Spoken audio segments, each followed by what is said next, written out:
We tend to look back at the Middle Ages with a rather romantic eye, a time of castles, kings, and knights in shining armor. But as we know, history is never simply black and white. If we take a closer look, we tend to discover a darker reality of violence and even war crimes. Shocking and heinous acts were committed by both sides during many medieval conflicts and had devastating effects on the civilian population. Join us as in this video, we uncover the dark side of medieval warfare and delve into the atrocities of war crimes here on History Unveiled.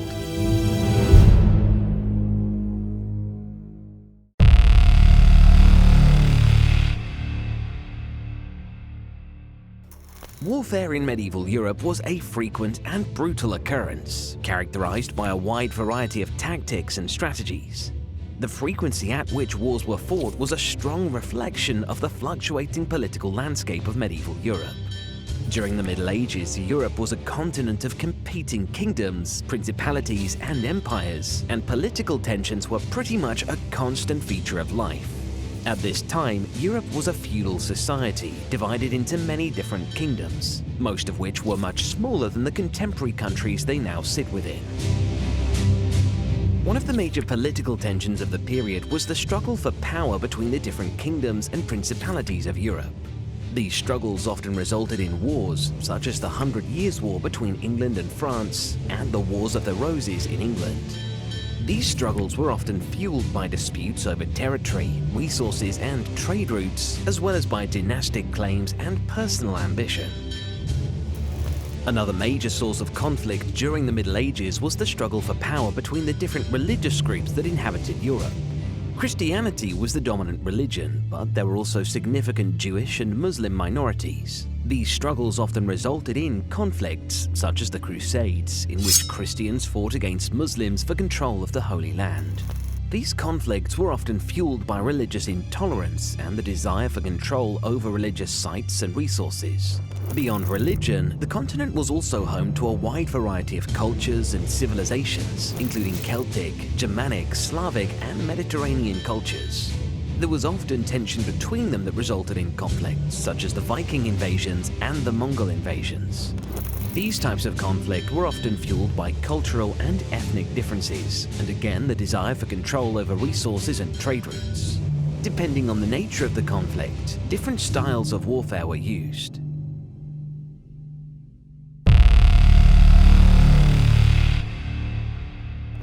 Castles and fortifications were critically important to medieval warfare. These structures were built to protect towns, cities, and royal palaces, and were often used as a base of operations for military campaigns. Castles were also used to control strategic locations, such as river crossings and mountain passes, and to protect trade routes. Another common form of warfare during the medieval ages was the use of siege warfare. Siege warfare involved surrounding a fortified town or castle and cutting off its supplies in order to force the defenders to surrender. On the battlefield, however, warfare depended heavily on cavalry and infantry. Heavy cavalry, such as knights, were armored with chainmail and plate armor, and were armed with lances, swords, and maces. They were considered the elite of medieval armies and were used to break enemy lines and protect the flanks of the army. Infantry was another important component of medieval warfare.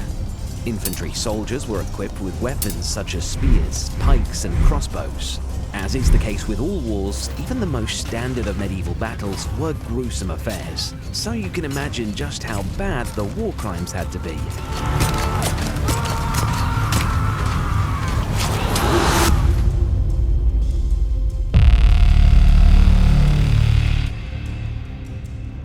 Of course, back in the Middle Ages, there was no such thing as a war crime. While courts of law did exist, war was simply war. The idea of a war crime is tied to the very modern idea that war should have certain rules. Generally speaking, historical wars have been lawless, and people would stop at no length of atrocity when it came to fighting one another. However, for the purpose of this video, let's take a look at the types of atrocities that were committed on non-warring populations. The kind that today we would most certainly consider to be completely inhumane and crimes against humanity.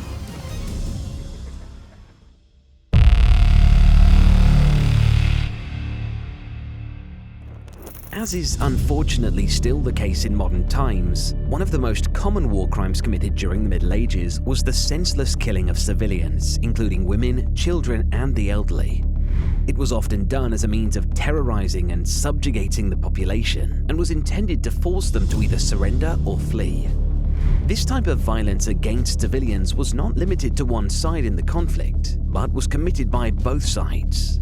Sometimes entire villages or towns would be slaughtered as a way of enacting force and violence over a population. In the year 1099, for example, Frankish forces reached Jerusalem, concluding the First Crusade with a massacre that is thought to have killed thousands upon thousands of civilian Jews and Muslims living in the city.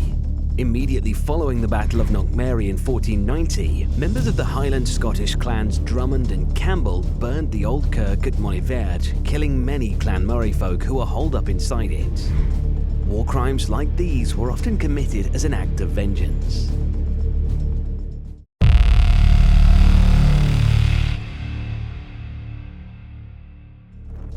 The practice of using scorched earth tactics during medieval warfare was a particularly brutal and inhumane method of depriving the enemy of resources.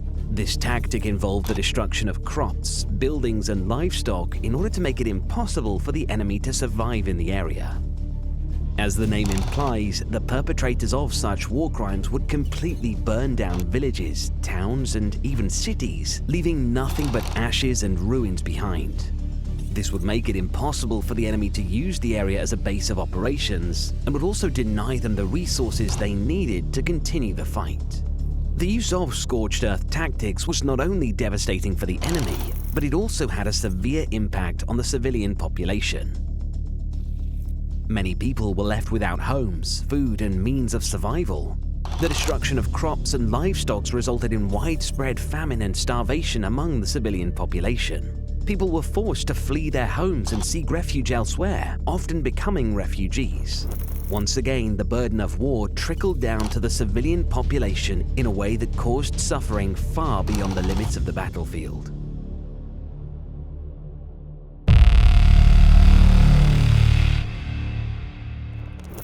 The practice of sexual and gender-based violence as a weapon of war during the Middle Ages was a widespread and horrific occurrence.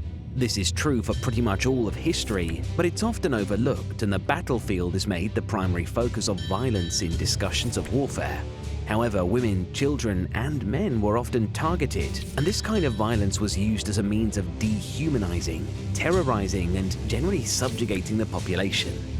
The victims of these crimes were often left with physical and psychological trauma that affected them for the rest of their lives.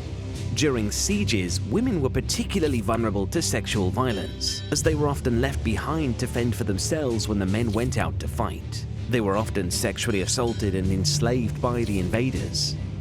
Due to the nature of these particular war crimes, there are not a lot of hard numbers documented, but unfortunately, this type of violence tends to be an unavoidable consequence of war.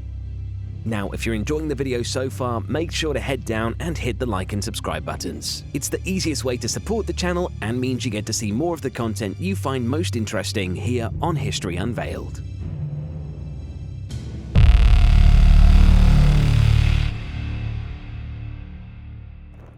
To put it lightly, medieval sieges were rough. Imagine being encircled within your city under constant attack without supplies coming in for weeks or even months on end. Nobody could enter or leave the city until such a siege was ended, and civilians lived in constant fear that their defenses would break down or that they would simply run out of food. During these sieges, war crimes were committed against civilians with alarming frequency. The attackers would use siege weapons such as mangonels and trebuchets to break down the walls and gates of the castle. They would often dig tunnels to undermine the walls and collapse them. The inhabitants of the town and cities under siege were often trapped, and their fate was at the mercy of the attackers. Starvation was also used as a weapon of war in these sieges, and many civilians went hungry or even died. There is also evidence of early forms of biological warfare being used as a medieval siege tactic that would be classified as a war crime by modern standards. Gabriele de Musi, a notary in the town of Piacenza, writes about such an account of the siege in Kaffa. The Italian town was under siege by invading Mongol forces, who reportedly threw the human remains of fallen soldiers who had contracted the plague. The human remains were flung into the city as a means of trying to infect the town with disease, and thereby wipe out soldiers and civilians alike. Tactics such as these are reported to have been used throughout Europe during the Middle Ages and are one of the earliest examples of the use of cold, calculated, biological warfare as we would recognize it today. A grim point as it might be, we can at least be thankful that there are mechanisms in place to ensure that these kinds of atrocities are not permitted in the modern world. That's not to say that war crimes do not continue to be waged against innocent humans in our modern times, but at the very least we have learned something from our gruesome past and tried to make such behavior an offense that should never be repeated. Thanks for watching this video on the dark underbelly of warfare in the heroic medieval period. Make sure to subscribe for more and check out the rest of the channel to discover more of History Unveiled.